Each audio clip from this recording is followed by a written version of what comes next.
Understanding the way your brush works will give you the confidence to know what is the next stroke to put on your paper. Over here, I'm using a brown brush which will achieve different thin as well as thick strokes. It is a very versatile brush for many beginners to start with.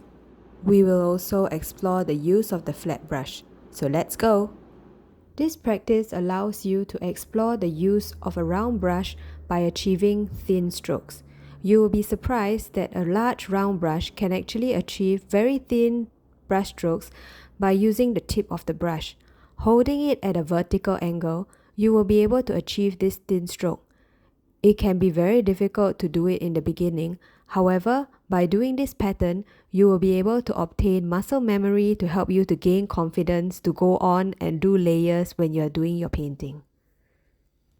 I use the tip of my brush to help me to achieve finer details in my floral designs. I would encourage you to fill the whole page if you can and see what's the thinnest stroke your big brush can achieve in order for you to learn more about your brush strokes. As with every practice, be kind to yourself and have fun. Painting fast can feel like a very intimidating task, especially because you're a beginner. The whole point of this exercise is to focus on allowing the paints to interact with each other while they are still wet. This exercise also gives you a chance to play with your brush and how you hold it as you move up and down using the side of your brush to achieve these beautiful brush strokes. Remember to break up your brush strokes and breathe. This is going to help you to achieve brush strokes that are loose. One of my secrets when it comes to watercolor is to do drills like these so that it allows me to gain confidence in holding my brush and creating loose strokes. Now let's jump into understanding the possibilities that a flat brush can do. This exercise requires you to move your arm across the paper and downwards. The key to getting steady lines is to use your arm instead of your wrist.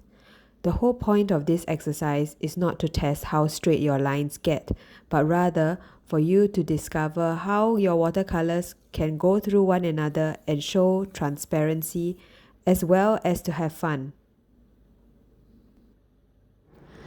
Watercolor drills are a great way for you to get to know the shapes that your brush can make. Today I'm using a square brush which is flat on the edges. I am putting on paint on the paper, going across the page using predominantly blue color. I have added water in order to lighten the color. Some of the lines I have actually waited for them to dry before I've added a layer, while others I might have just gone on without waiting for it to dry.